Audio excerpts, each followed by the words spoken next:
This is day 18. This is the end of week 9. I didn't do anything on Tuesday, unfortunately, but bro, I'm gonna dope my game. I am seeing the students really adapting to what was on the onset something very difficult, and I mean all the students.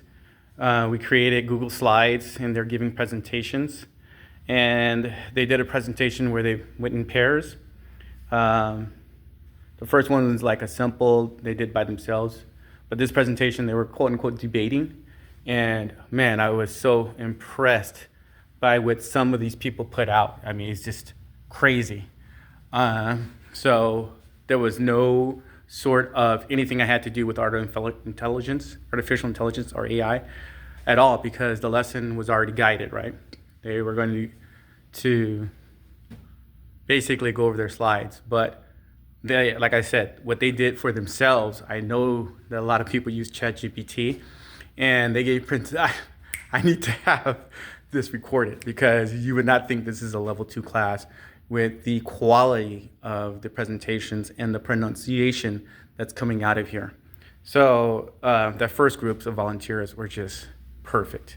Now, what I like about the latter group, like today, these are the people who are like basically having a harder time speaking the language, but this gives them an opportunity to be nervous and to continue to speak, and to see like the confidence come out of the people when they're speaking is just awesome. And I can tell that they're enjoying the experience themselves. I mean, it was awesome because it's like we even had some students like show dance moves, so they're really coming out, and this is probably class climate more than it is, AI or anything specific. But when you enable or empower students to show they come out of their shell, and everyone is really showing the best of their capability, right? So they're given their time to shine, and the class enjoys it. I mean, the whole class enjoys it.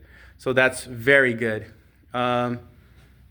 But I do have to up my game now because these students are on fire. So I've been using AI in an IDE format, and IDE is what programmers use. I am not going to be able to say, especially like at the level of these students got here so quickly. And I'm wondering if that has to do with the use of AI, giving them the tools, showing them how to use ChatGPT. I mean, it's incredible, really. I had students here who did not speak it, and now you would not guess, or even had the fear of speaking, right? Even that could hold you back. So even if I weren't getting the right diagnosis, that fear of speaking is gone, and making a mistake in English. And again, that could be part class climate, it could be part the tools that you're handing them. But anyway, since they have now mastered even making presentations, and I mean all of them, right? Each and every one of my students has mastered making presentations. I feel like what I've been doing at home, like the programming, I'm gonna have to put that in full force. So I was like, okay, I want to show teachers how to use AI, and that I think what teachers can do starts to become not irrelevant, but not as effective. Definitely by this is week 9. I'd say week 8, okay? Students, it's all in their hands now. So of course you showed students how to use it. And if you're one of those teachers who like to do things methodically, then maybe the AI will help you.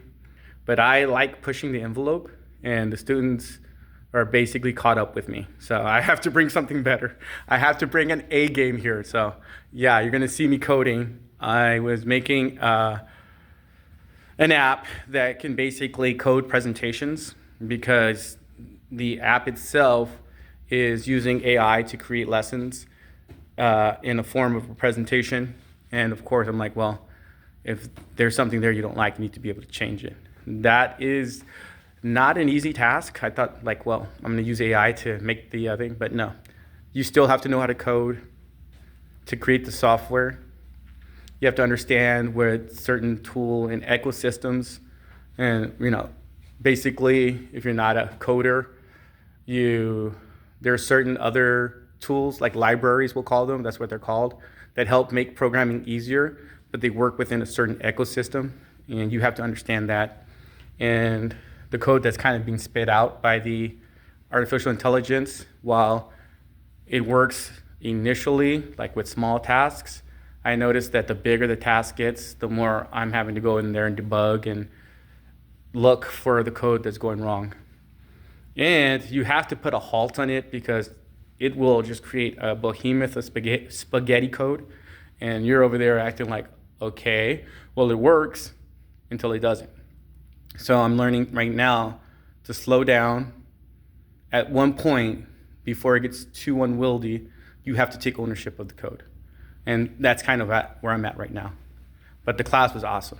Another awesome class for today. And mainly because of students, because it was all presentations, basically.